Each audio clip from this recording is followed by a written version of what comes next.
Colleagues, very good afternoon to you. A very warm welcome to this WHO Africa and APO group press briefing, online press briefing on COVID-19. As you know, we've been holding these almost nightly.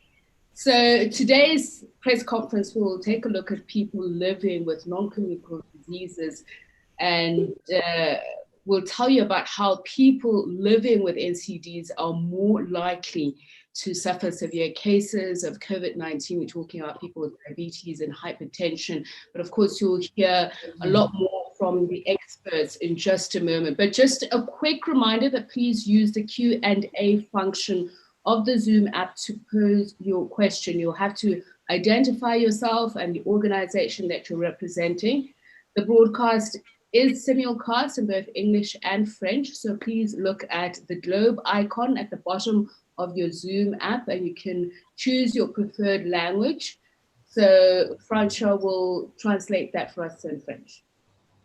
Bonjour et merci de vous être connectés. Pour pouvoir suivre la conférence en français, vous pouvez utiliser la fonction d'interprétation de Zoom. Pour ce faire, vous devez cliquer sur le petit globe dans la barre d'outils et choisir le français. Merci. Thank you, Francois. So as we mentioned that we're talking about non-communicable diseases and how people with these are at higher risk of severe COVID-19 cases. To hear from the experts now, Dr.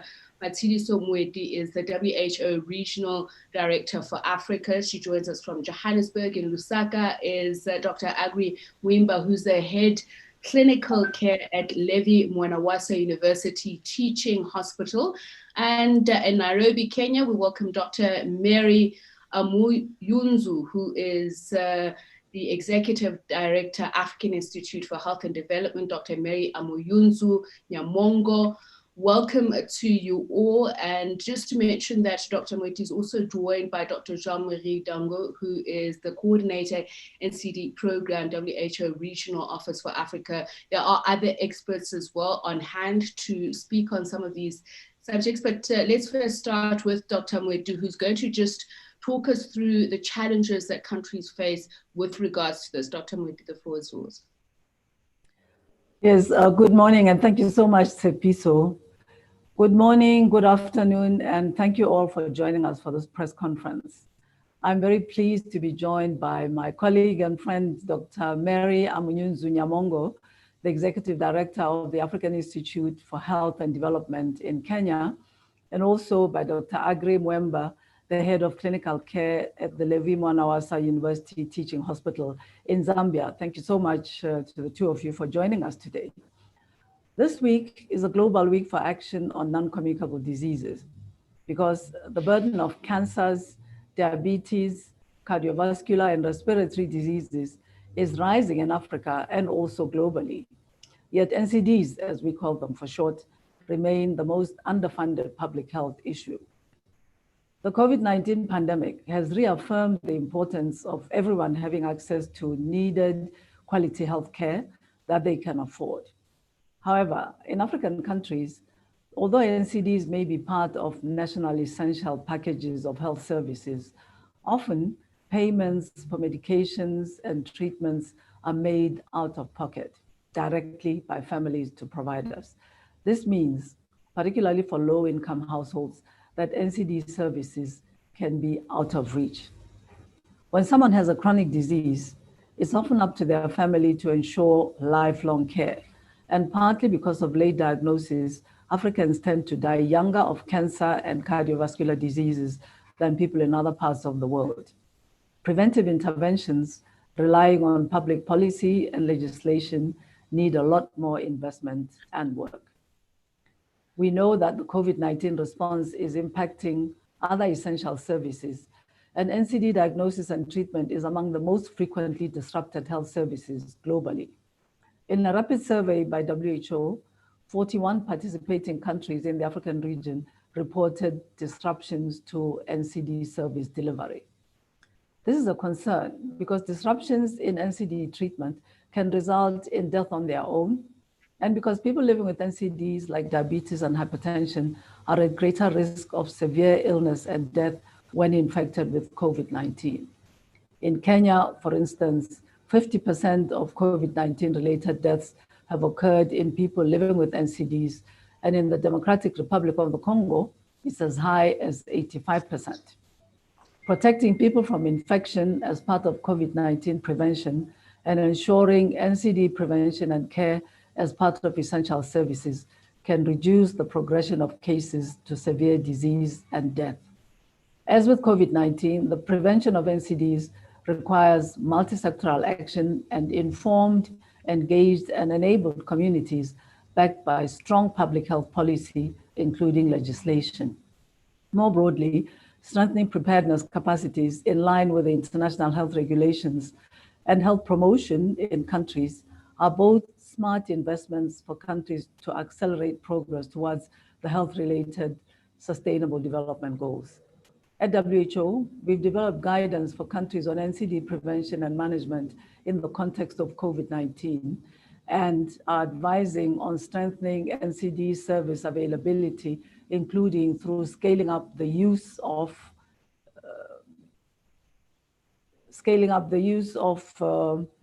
telemedicine in order to reach people and to reach healthcare workers among themselves in sort of supervision by those who are more qualified or people working at the primary care level.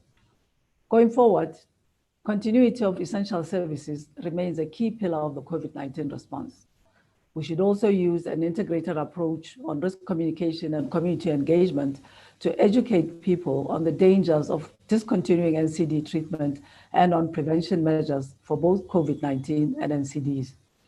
In addition to strong public health capacities, engaged communities, and action to address the socioeconomic impacts of COVID-19, focusing on strengthening health systems and essential services can help societies and economies to open up safely. And we know that that's where most countries are now.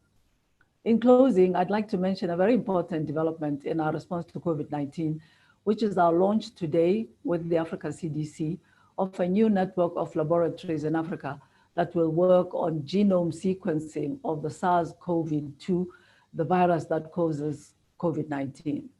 This network will help us to track the evolution of the virus, to better develop vaccines and treatments tailored to African populations, and it will also help us to stay a step ahead of COVID-19.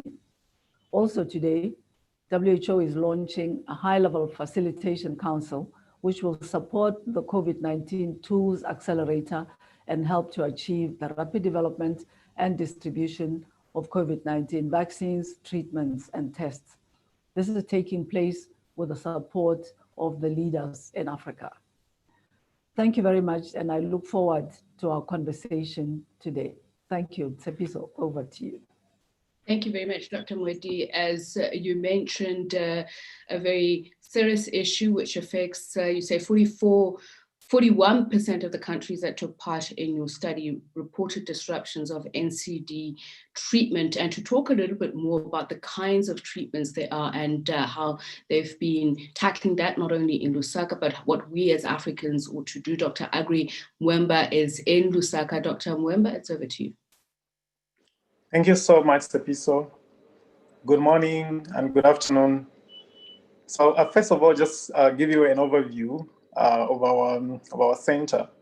So Levi Mwanawasa University Teaching Hospital COVID Center is a new wing hospital, which at the moment has about 820 beds, 12 ICU beds, and 4 high dependence unit beds. The current space opened up for COVID-19 is about 290 beds. On average, we have about 30 to 95 patients admitted at any given time. And of these, diabetics, we have about 33% at any given time. And most of them are non-diabetics, and we have new onset diabetics because of COVID. 40% of these have hypertension, and again, these are either non-hypertensives or new onset hypertension. So COVID seems to induce both new onset diabetes and hypertension. Our mortality crude at the moment is less than 1%. And the majority of our patients die from NCDs, and especially diabetes and hypertension. How do we manage these patients? So I'll start first of all with diabetes.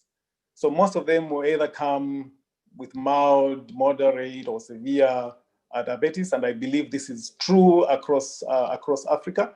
And therefore, the management for each of these conditions will differ slightly. We monitor on a daily basis each of the patients, and all the doctors and nurses, they have to report on each patient the sugar for that day and the BP for that day. Those who are diabetic, we try to stabilize the glucose levels.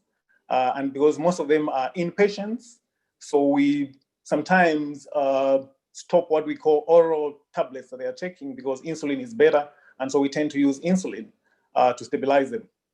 There are main factors that might lead to diabetes. For example, some of the drugs that we give them might induce diabetes. The inflammation that goes on might induce diabetes. And just the virus itself might induce diabetes. So the doses for the insulin will depend on the level of the sugar. And so we tend to use more insulin than other tablets. We sometimes still continue some tablets in those that we think are very stable. But like Elias said, is that we use insulin more than the tablets. We do see hypertension, as Elia mentioned. And even for hypertension, we still use the conventional medications. We do take care that just giving antihypertensives in people that have just been diagnosed with hypertension, we have to be a bit careful because some of them, this hypertension might just be anxiety induced. And therefore we monitor them closely to ensure that we don't drop the BPs very high. But we use conventional medicines. I think that the protocols across Africa are the same. And I believe that the way we manage them is dependent on the current protocols that we follow. And so basically, this is the outline of how we manage them. And I'll wait for more questions going forward. Back to Sepiso, please. Thank you very much, Dr. Mwemba. So let's talk about the patient perspective now. Dr. Moeti mentioned earlier on that it's a costly exercise, especially for low-income houses, many of them paying out of pocket. She says Dr. Mary Muyunzu Nyamongo is going to talk to us about this. It's over to you, Dr. Nyamongo.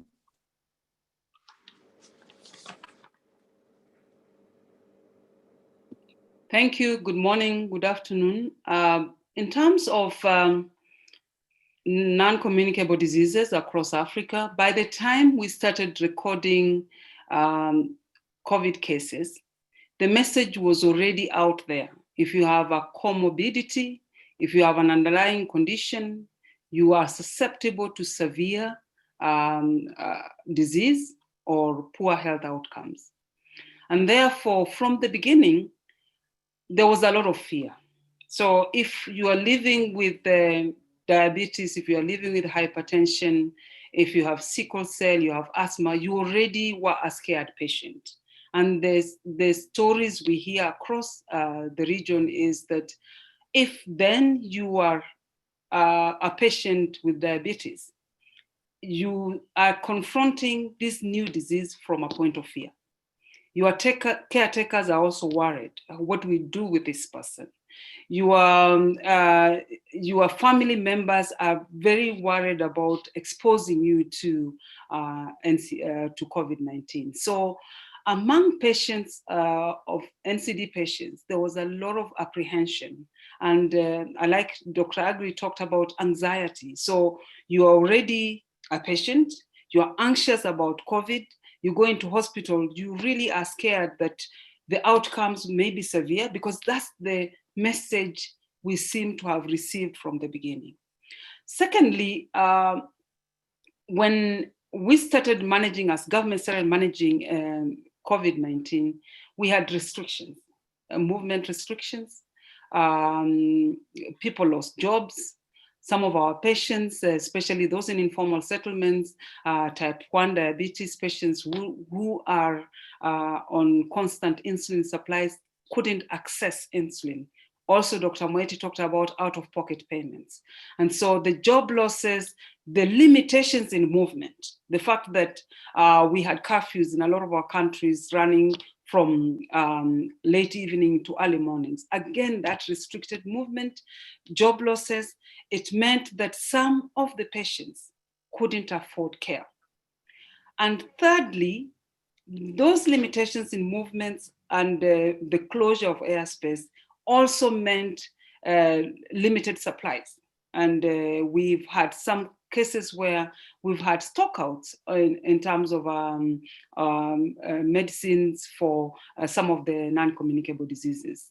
And fourthly is the fact that it has really affected health-seeking behavior. In fact, across the region, you've had people not going to hospitals, even for regular checkups, even for clinics, for antenatal care, for regular diabetes clinic, and mainly because the services also shifted to COVID care, but also people got scared of going into hospitals. Because then we had nurses are also getting infected, the health workers are getting infected. And so if you have a patient of diabetes with diabetes or hypertension, do you really want to take that risk of taking this patient to a hospital? So for patients with NCDs, the mental health status is something that I think we need to focus on. How are they coping, not only with the conditions, but also with the fear of getting infected? And we've told them over and over again that because they have an NCD, the health outcomes may be more severe, or they'll have poor health outcomes in terms of mortality. As Dr. Moeti said, in some of our countries, the mortality for COVID-19 is skewed towards people with non-communicable diseases. So this information goes out. We are living in a context where access to healthcare is limited, and therefore the mental health of these patients, the anxiety among the patients, the fear among the patients is very high. And as a region, we do need to begin to address some of these anxieties that have been caused through COVID-19. So as we speak about this, let's think about access to care. Let's think about how do we provide psychosocial support for patients with NCD so that they can deal with it. If it's controlled, if your condition is controlled, you can get over it. If it's not controlled, then you do need to take specific measures to ensure that you don't expose yourself to COVID. Thank you. Back to you. Thank you. Thank you very much, Dr. Nyamongo. We're going to take questions now. Please, colleagues, remember to use the Q&A function on the Zoom app to pose your question. Please indicate to whom you'd like to pose the question, to identify yourself and your organization, please. So we've already got some questions coming through. So we'll come back to you, Dr. Nyamongo. We've got a question from Effie Mpande from Zambia National Broadcasting. I'll pose the first question to you, and then Dr. Moeti, you can answer the second question. But let's start with the first question from Effie. It's about what NCDs do to the body, especially considering COVID-19. And Dr. Moeti spoke about the issue of late diagnosis earlier on, and if he's seeming to suggest that a lot of people only seek medical attention when they're experiencing complications. Dr. Nyamongo, is that what you've found? I'll defer that question maybe to Dr. Dango to respond to that. But my understanding is then you have lower immunity if you have uncontrolled diabetes or an uncontrolled NCDs. So lower immunity means you're more susceptible to the infection, to COVID infection. And that's why we advocate for patients to take care not to expose themselves to the virus, because their immunity levels are already low and therefore they are highly exposed to the virus. But I'll ask Dr. Ndango to respond to that. But are you finding, though, that patients are only getting treatment after the fact when they're experiencing complications? You mentioned already that there's a great deal of anxiety of people who already know that they are either diabetic or hypertensive, but are people only finding out about their status because of COVID-19 from your experience, Dr. Nyamongo? I think from our experience in Kenya and in a lot of the countries, actually, people really don't do regular screening. And so in some cases, somebody, there's a doctor who passed on, and only then did they find out that she had diabetes that she was not diagnosed. So some of the patients are finding out about their underlying conditions when they show signs and symptoms of COVID and they go for the test.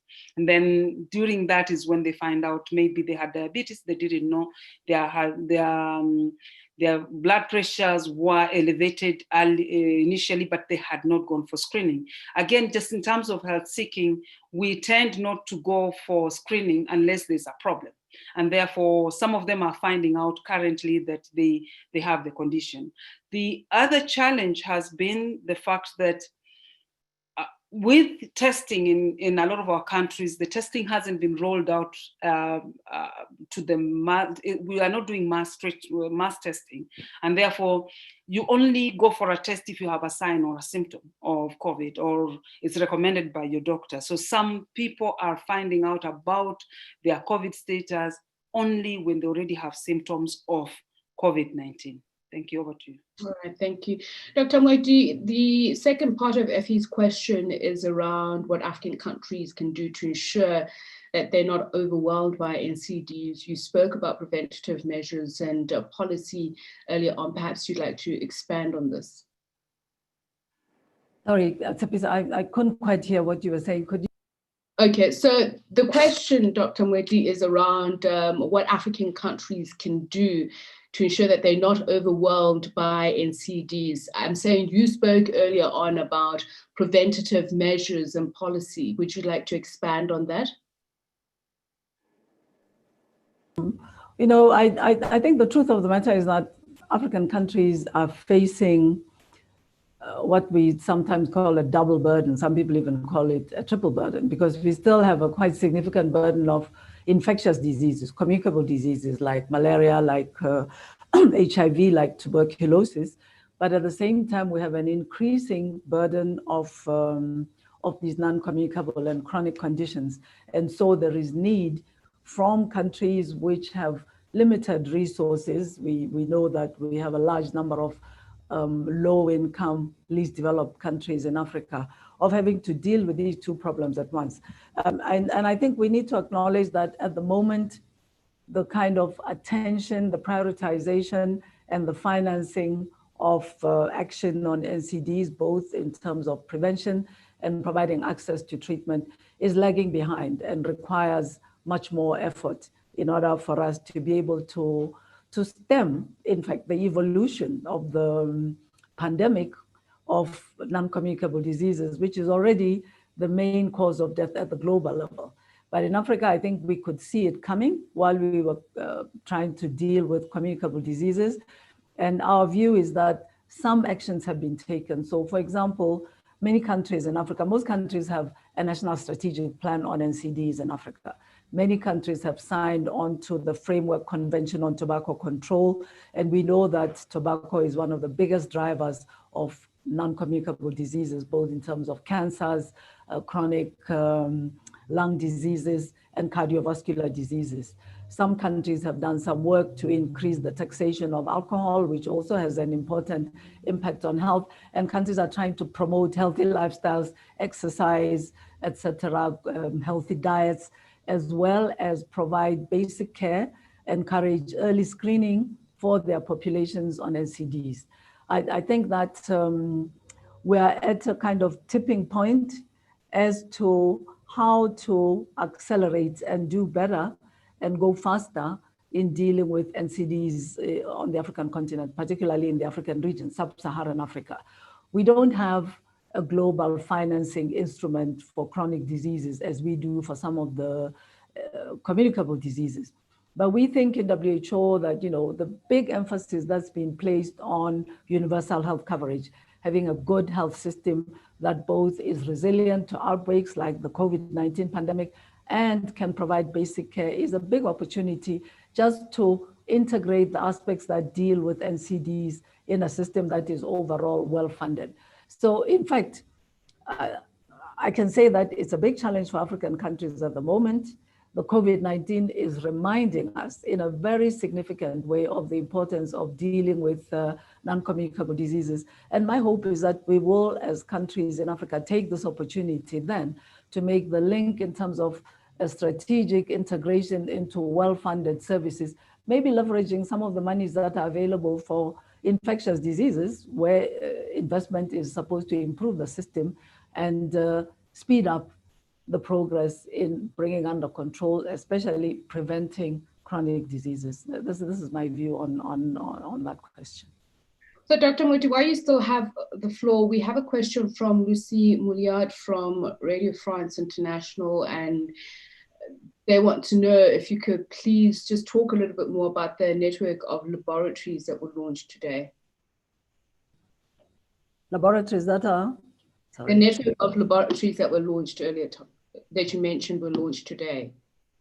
Oh, yes, the sequencing network that we've established with the Africa CDC. So we have around the region identified a number of laboratories that have the capacity to carry out gene sequencing and kept them working together in order to share information about the subtypes of the virus that they are finding, so that we have a regional picture in addition to having national pictures from some of these labs of what is going on, what is the subtype that is predominant, if there are any changes that are happening in this virus, so that we can, in a sense, understand what to anticipate as part of the response to this in African countries. So we have labs in countries like South Africa, Kenya, some of the Senegal, some of the North African countries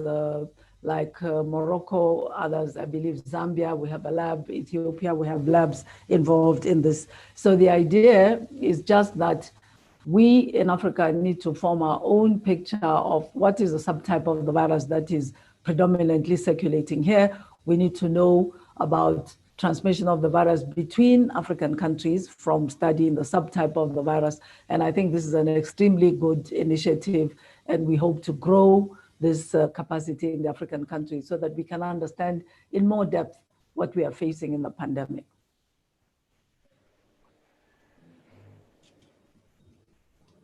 Thank you very much, Dr. Moeti. So Dr. Agri, let's bring you back into the conversation.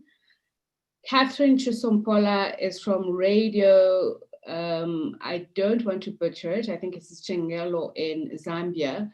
So what Catherine wants to know is, what are the major contributing factors to the growing problem of diabetes and hypertension in Africa? And perhaps we can share the Zambian examples. I know you did. You spoke about how COVID-19 brings about the onset of both, but if you could just talk a little bit more about this and how patients are finding that their medication have run out, what would you suggest they do in the interim? So, I guess the question is about NCDs and COVID, and not in the general. So yes, COVID itself, So COVID itself, for example, I'll start with the diabetes. So COVID itself does infect what we call an organ called the pancreas, and the pancreas is important to control sugar in your body. It looks like COVID actually does damage the cells of the pancreas, and therefore you are unable to produce enough chemicals that can control your sugar. So COVID can induce diabetes on its own by damaging this organ called the pancreas. At the same time, because of the immune system, that diabetics have an immune system that is abnormal, so they fail to defend themselves very well. As a result, the virus can easily go in and multiply very fast, therefore damaging this organ and therefore causing high blood sugar. At the same time, like I said earlier on, there are certain drugs that we do use to suppress immunity. There are drugs like dexamethasone. We use it on almost all the patients that are admitted in the center.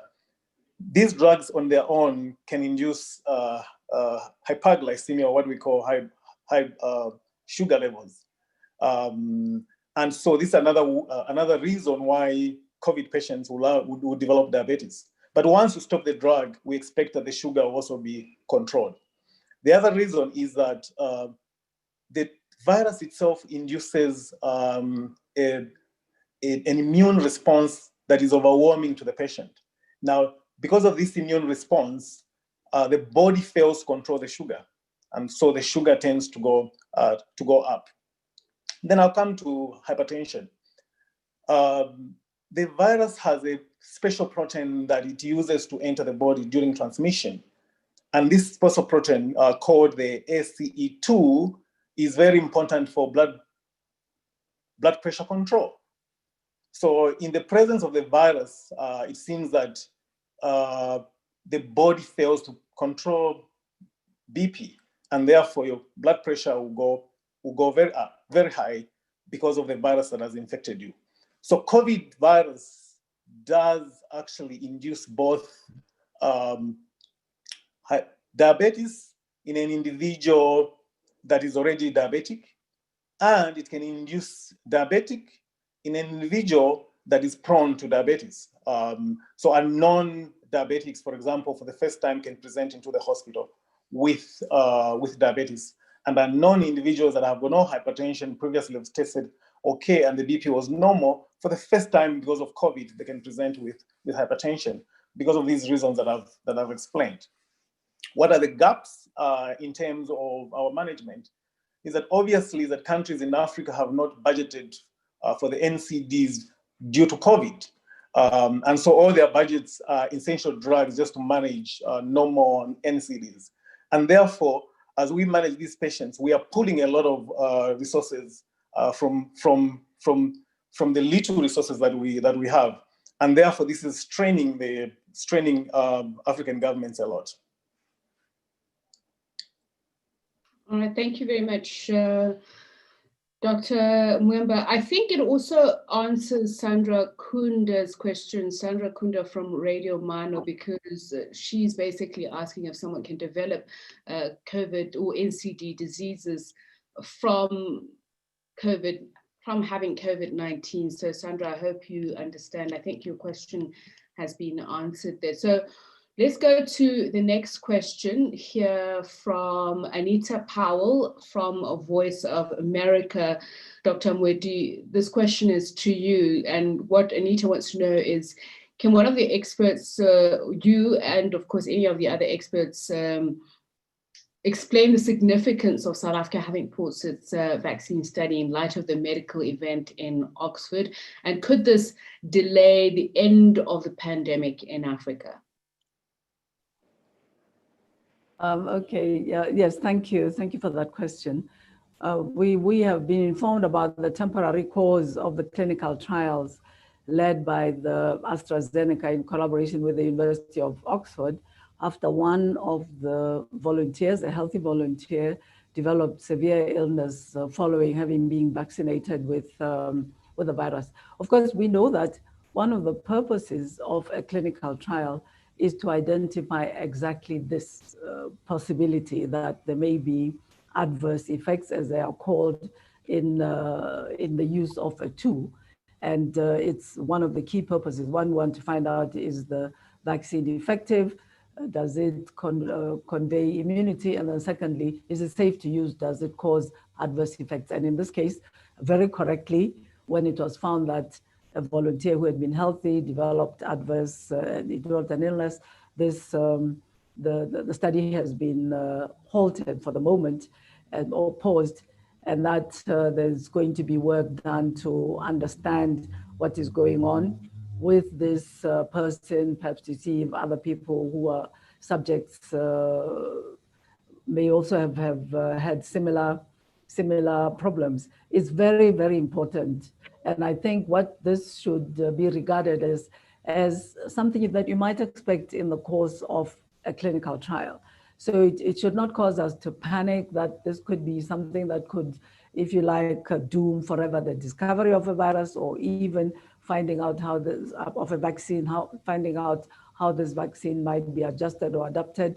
I think the most important thing is for us to make sure that every possible adverse effect is found out, will this delay the end of the pandemic in Africa? I think we should know that there is a number of vaccines that are being trialed at the moment. This vaccine is only one of 9 candidate vaccines that have entered into the phase 3 of their trials. We hope that this issue will be resolved, but there is hope, I think, that we'll arrive at a virus that's both effective and safe to use, and we can go ahead to address the pandemic worldwide, including in Africa. Thank you, Dr. Mwedi. This next question is to you, Dr. Nyamongo. It's from Bernardine Amutanu from Daily Nation in Kenya. So what she wants to know is about the stockouts for NCD medication that she spoke about earlier on. What is the situation, Dr. Nyamongo, she wants to know. And also the fact that you mentioned that NCD patients had anxiety and were fearful of going to hospitals because of the risk of contracting COVID-19. Has the situation improved? Just to answer the second question, the situation has improved since the airwaves were opened and flights were able to land in the country. The stockouts have been resolved. And for people who are scared or worried about getting exposed to the virus in health facilities or on their way to health facilities, there have been innovations where you can consult with your doctor through the phone telemedicine. And there are also innovations with some riders bringing the medication back to the places where the patients are. So we've seen some innovation, we've seen some partnerships that have been forged between health facilities and civil society organizations and doctors in terms of accelerating access to treatment for patients of NCDs, especially those who are on routine treatment. The challenge continues to be costs of treatment. So that is still a challenge for patients who lost their jobs, for patients who cannot afford their regular treatment or their regular visits. That continues to be a problem. And I think this is increasingly so across the region because the economies haven't opened up. And if somebody lost a job in March, by now even savings have been depleted. So just increasingly asking ourselves, how can the governments then step in to ensure that these patients on routine treatment, patients on chemotherapy, patients on dialysis and radiotherapy, on the other hand, can also get access to treatment, given the fact that the economy is not doing very well. And so just to answer, the stockouts have been reduced because of the increased access to air travel, but access in terms from individuals accessing treatment, that continues to be a challenge for some of the patients, especially from the poor households. Thank you. Thank you, Dr. Nyamongo. So we've got a question here for Dr. Mwedi. It's from Cédric Gavenier from Afrique Magazine France. Dr. Mwedi, so Cédric wants to know which of the 8 African countries have agreed to self-finance their vaccine doses through the COVAX platform. And he also wants to know what the funding objectives are and how close are we to reaching them? Okay, thank you very much. So if he can please excuse me for a minute, I just wanted to add something to what Mary said around the issue of the challenge to delivering essential services and people being afraid to attend health facilities. That WHO has developed some guidance on how the delivery of essential services can be continued safely without increasing the risk of the transmission of COVID-19. And it's very much around observing physical distancing in the process of delivering services. So it means that the scheduling of sessions of service delivery has to be expanded, extended, and also there is the encouragement where possible of kind of outreach services so that people don't have to congregate and come to the clinic and queue and wait in proximity to each other. Some countries are carrying out what we call triaging, So making sure that at the entrance, people who have symptoms that might be suggestive of COVID-19 are directed in one way, and then other people are directed in another direction, so that then the risk is minimized. Just to emphasize that we are very much encouraging people to continue to seek treatment in different ways, including, of course, by telemedicine, where it's a possibility, by the use of technology for the delivery of medicines. We're encouraging doctors as well for people with chronic diseases to provide them with their treatments for multiple months, as opposed to asking them to come in, for example, every month, just to minimize people being together. I just thought this is very important, because we do want not to have people dying of or being severely ill of other diseases because of the fear of coming to health facilities. So the question was asked, which are the countries that have agreed to self-finance, in a sense? And just to say that this COVAX facility is being coordinated very much with the leadership of Gavi, the Vaccine Alliance, which already is supporting access to financing for vaccines for low-income countries. So it's largely the middle-income countries that are having to contribute directly. And so the group of countries that we find that have agreed to do this are particularly the upper middle and some lower middle income countries, including Equatorial Guinea, Botswana, Gabon, Mauritius, Namibia, Seychelles, and South Africa. These are some of the countries that have agreed as part of this COVAX partnership to self-finance, and therefore to manifest their interest in having access to the vaccines, in our joint endeavor to make sure that there is equity in access to vaccines between upper income countries, between middle income countries, and of course between low income countries that will need support of their partners in solidarity to gain access to the vaccine. As for what is the target, and is the COVAX near to achieving the target, the latest information that we have is that what is being targeted is to mobilize $2 billion minimum, with which the COVAX facility needs. And up to today, what has been mobilized so far is $700 million. So we are at less than 50% of the target at a minimum to be reached. So there is a great deal of work to be done to diversify the possible sources of funding. And I think there is a lot of room for global solidarity to try to make sure that we have access all over the world to this vaccine, which is a tool, or to vaccines, which are tools that we need to deal with the collective vulnerability of everybody, every country in the world to the COVID-19 pandemic. Thank you.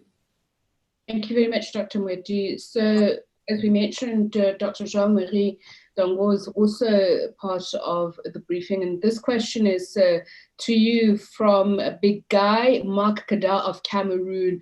And basically, what they want to know is whether there is a framework for strengthening people's literacy, especially around chronic diseases such as the ones we've been speaking about, especially in the local context. And these are in areas of poverty, conflict, where there generally is low literacy.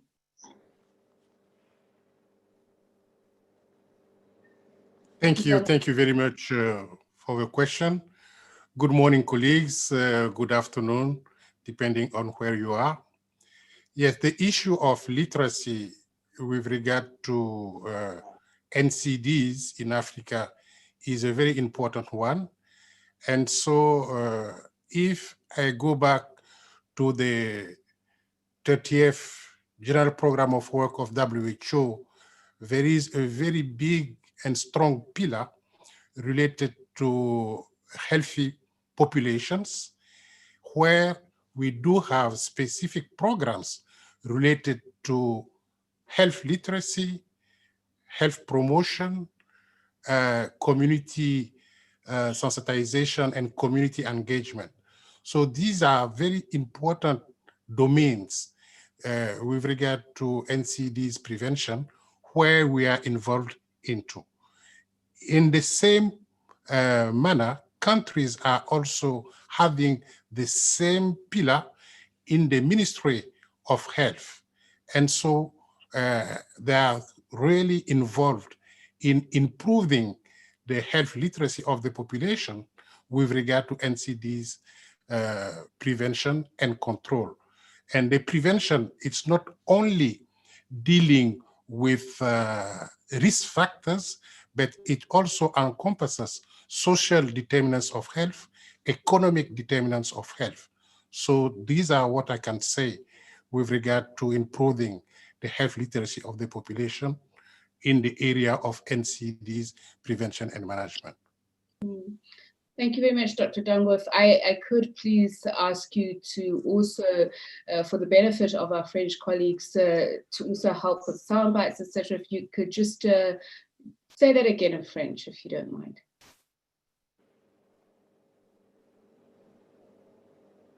Mes collègues parlant français, la littératie des populations est très importante dans la lutte contre les maladies non transmissibles. Et j'en prends pour preuve le 13e programme général de travail de l'Organisation mondiale de la santé qui consacre tout un pan aux populations en bonne santé. Et dans ce pan du 13e programme général de travail, nous avons des programmes spécifiques qui concernent la littératie des populations en matière de santé en général, mais plus particulièrement dans la prévention et le contrôle des maladies non transmissibles. Nous nous occupons aussi de la promotion de la santé, de la sensibilisation et de l'engagement communautaire, tout domaine qui s'intéresse à augmenter la littératie des populations par rapport à la prévention et le contrôle des maladies non transmissibles. La même structure s'observe aujourd'hui au niveau des ministères de la santé des pays africains, où la littératie en santé, et plus particulièrement pour les maladies non transmissibles, est prise en compte avec des investissements forts qui sont faits dans ce domaine, car il vaut mieux prévenir la survenue des maladies non transmissibles que d'attendre qu'elles soient là, car du moment qu'elles s'installent, elles restent pour la vie. Thank you very much, Dr. Dango. I believe, Dr. Nyamongo, you'd like to add something to this. Yes, thank you. Just to say that although the literacy levels are increasing on NCDs, we still need more investments in health promotion. If you look at the way our countries fund health activities, a lot more resources go into curative care, very little goes to health promotion, health prevention, and therefore the need to intensify how we reach communities in a language that communities understand, and also pay emphasis on NCDs globally. So if you look at NCD funding in a lot of our countries is very, very low. And even if the funding is there, then it goes into curative, it goes into treatment centers rather than in health literacy. So we would like to see a situation where health promotion activities get more funding, health prevention, even just beginning from schools, instead of sacrificing physical activity for in-class activity. So ensuring that lifestyle changes become part and parcel of what we discuss within health systems and support that a lot more strongly than it is being supported now. Thank you. Thank you very much, Dr. Nyamongo. So this question, Dr. Mwedi, is to you. It's from Victor Olwok.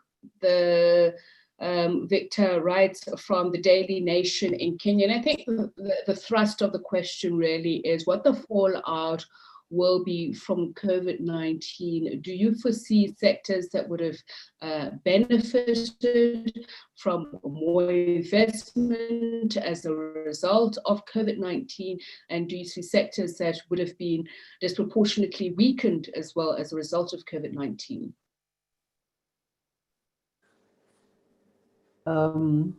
Yes, that's a very important, tough, and current question.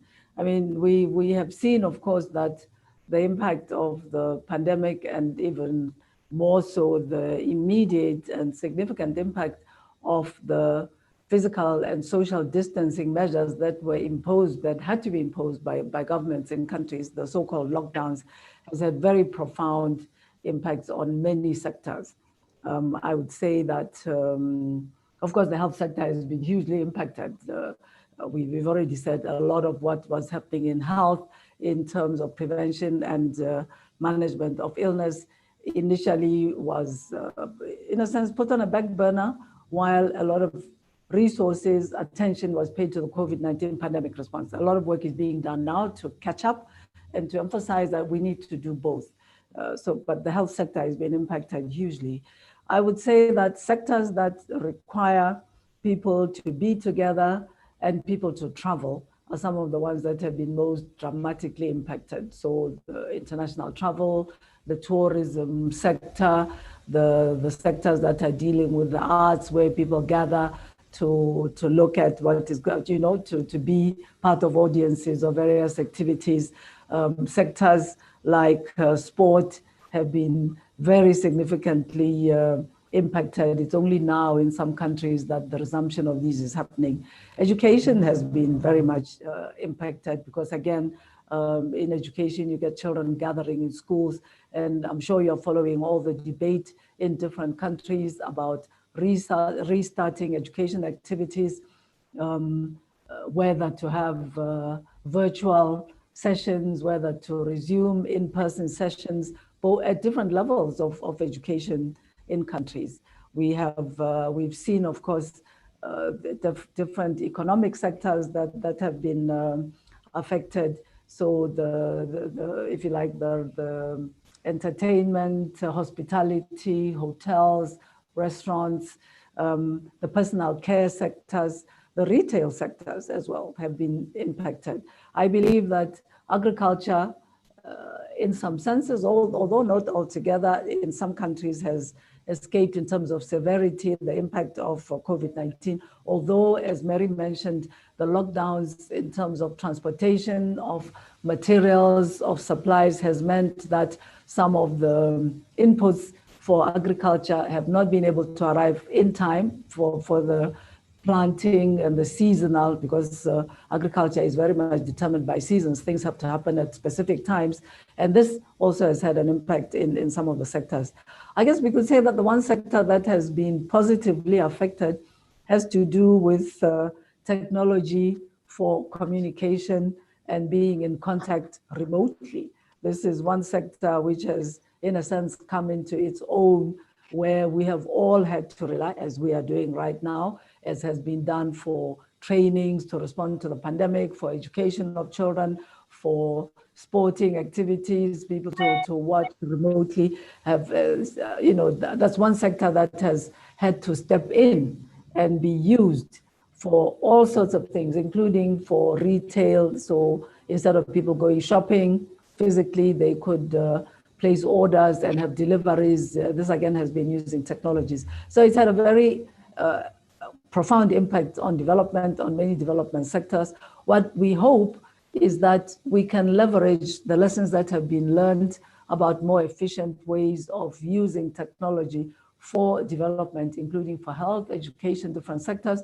I'm hoping very much that for Africa, it can spur on investments that can make this affordable for people at different levels of the socioeconomic ladder, so that we can have a more leveling of the playing ground and people having access to information, services, using technology, while the more traditional sectors, of course, recover, so that people are able to continue to regain their livelihoods, and the huge impact that we've had on general economic growth in countries can be recovered from progressively.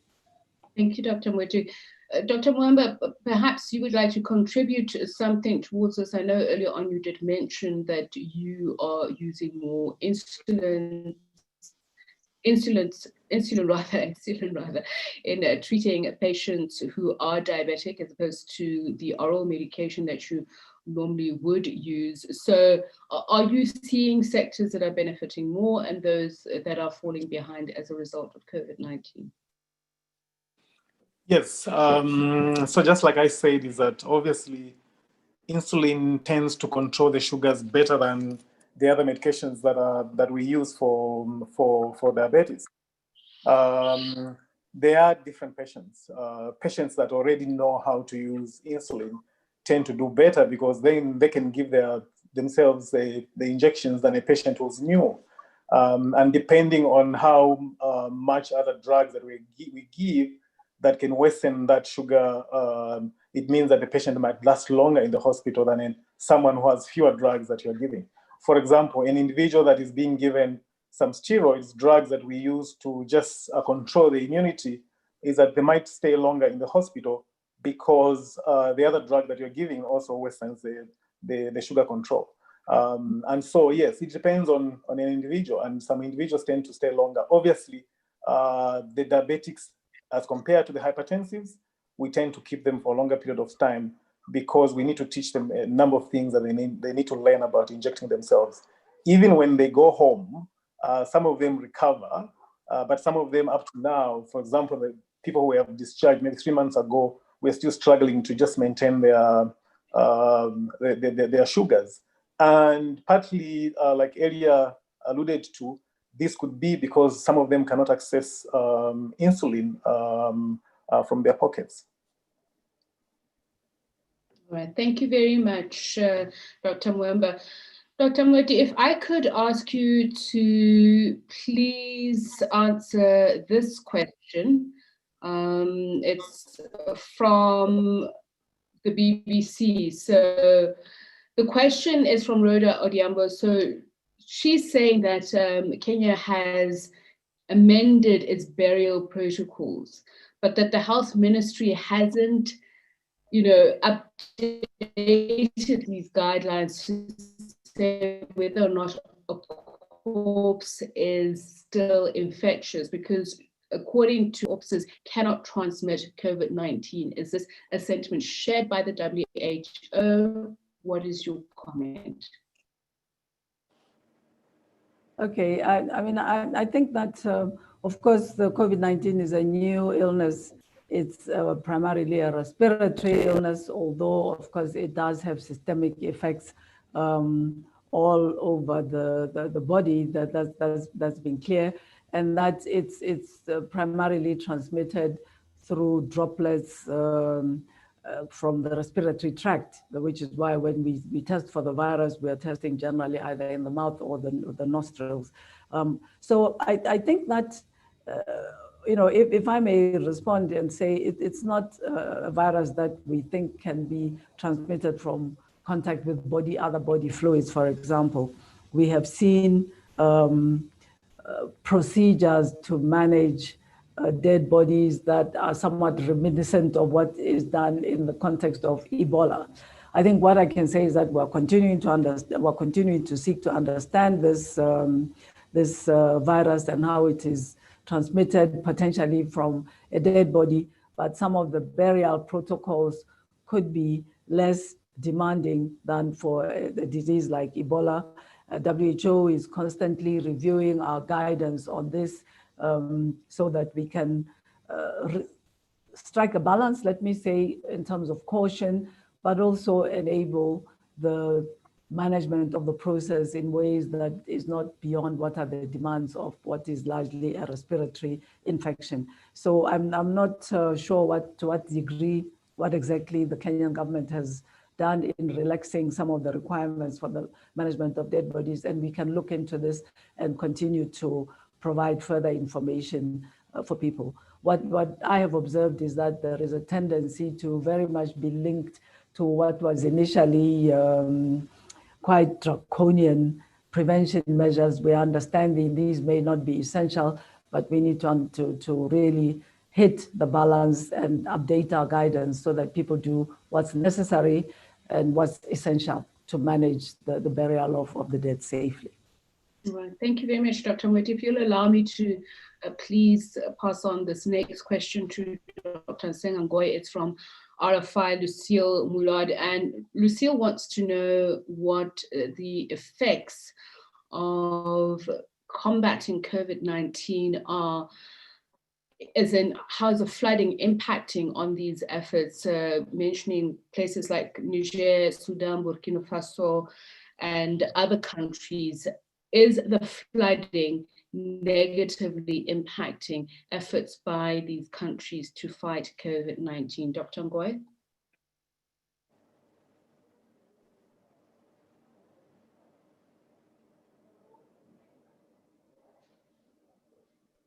Dr. Ngoy, are you with us?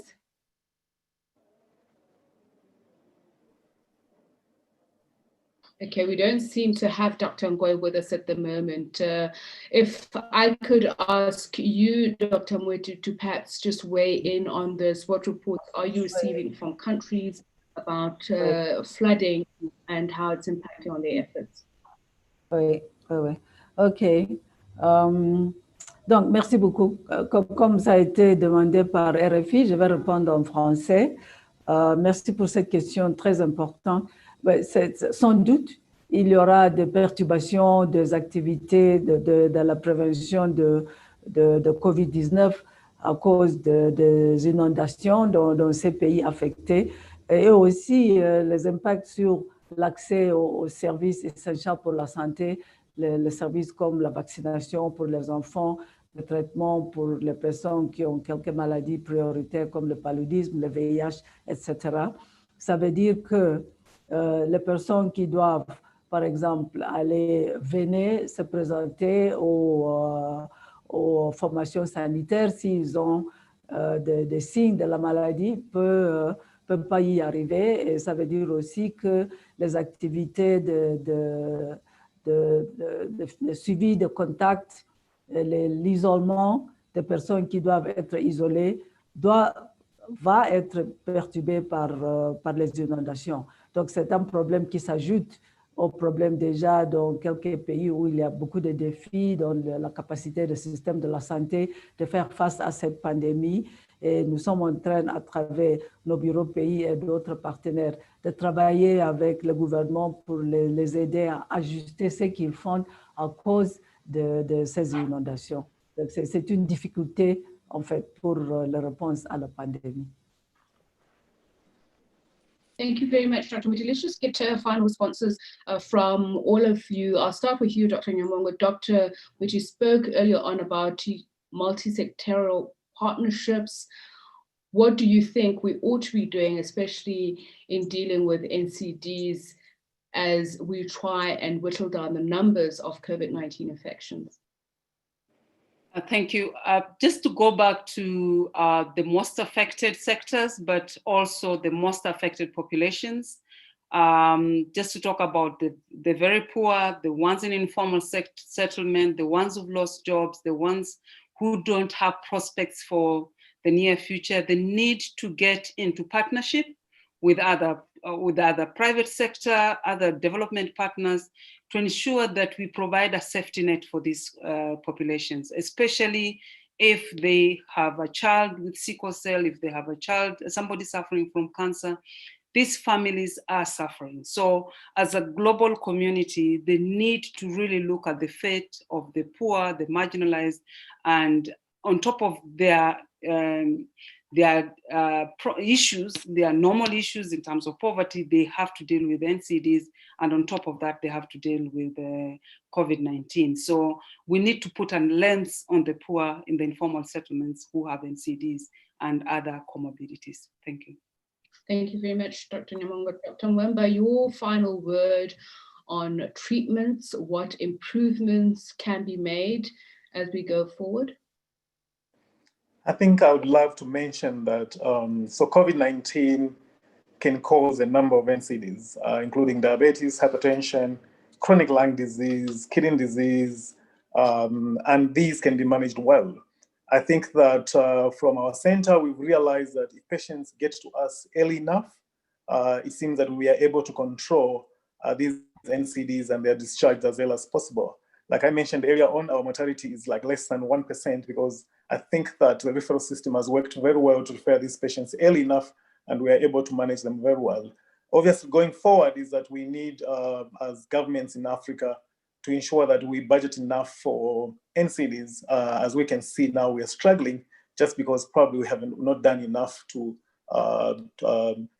cater for NCDs. Thank you so much. Thank you very much. Dr. Dango, we spoke earlier on about preventative measures, but also early diagnosis. So in relation to NCD, COVID-19, what can we do going forward? I will start this time by responding in French, if you allow me. Please go ahead.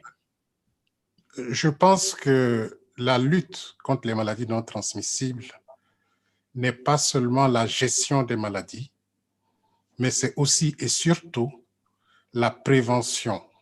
Donc, éviter que les populations ne tombent malades, éviter que les populations aient ces maladies chroniques, ces maladies non transmissibles.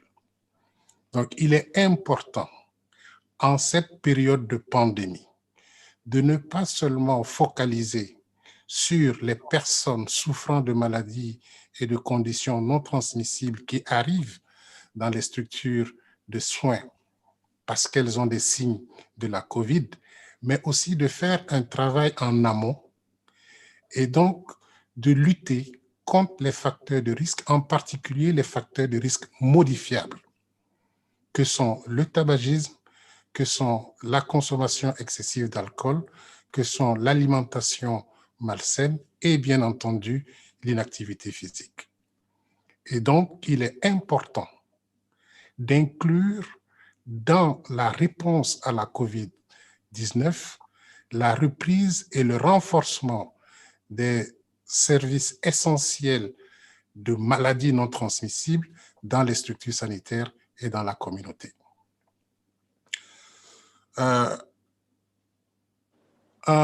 Now, moving to English, I will repeat what I said in French. It's of paramount importance when dealing with COVID-19 pandemic also to insist and strengthen the activities and the interventions aiming at preventing the occurrence of non-communicable conditions. And so we can act on unhealthy lifestyle, such as tobacco use, harmful use of alcohol, unhealthy diet, and physical inactivity. These are very important risk factors around which we are now experiencing some myth when it comes to COVID-19. Be aware that tobacco use is not a preventive factor against COVID-19. It's a risk factor for getting COVID-19. So let's all be aware of that and continue combating unhealthy lifestyle. Thank you so much, Dr. Dango. Dr. Amodu, we'll end with you. You mentioned telemedicine earlier on, and I was quite intrigued by that. Where do you see the future of that going, especially within the context? And I'd like to also, while you talk about that, looking at poor households that you mentioned, can they benefit from this? Will it be a cost-saving measure for them in one way? Yes, I think that, technology and innovation using technology is a really powerful tool that is helping us deal with the pandemic and can help us deal with many aspects of development, including in health after this pandemic, including for low-income families. So I really believe, if you look at some of the examples of using technology to move money in some of the cases, and since Mary is here from Kenya, Kenya has been a leading country in that. So people who don't even have bank accounts, who are in low-income families, have been able to conduct business, move money, have been able, if they're farming, to have access to information about the weather and how it relates to the agricultural work, have been able to have access to information about agricultural prices and decide how to price their own goods. So I think with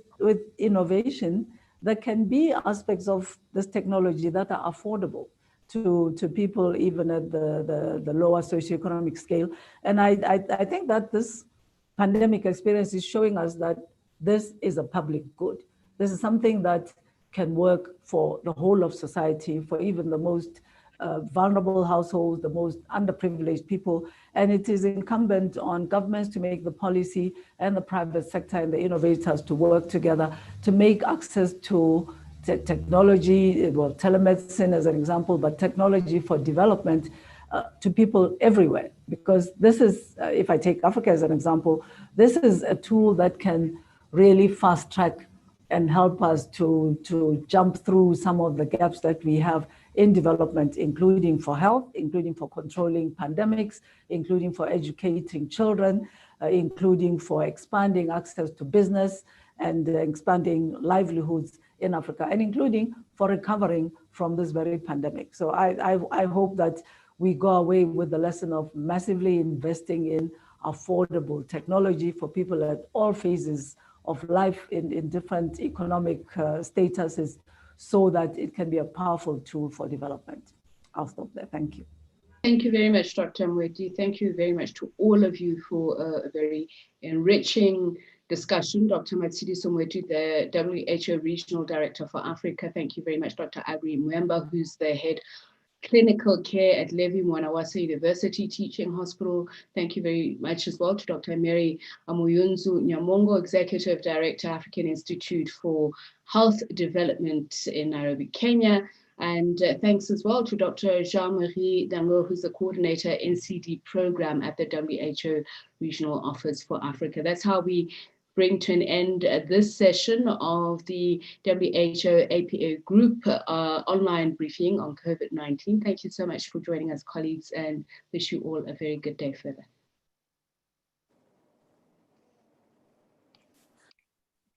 Thank you. Bye.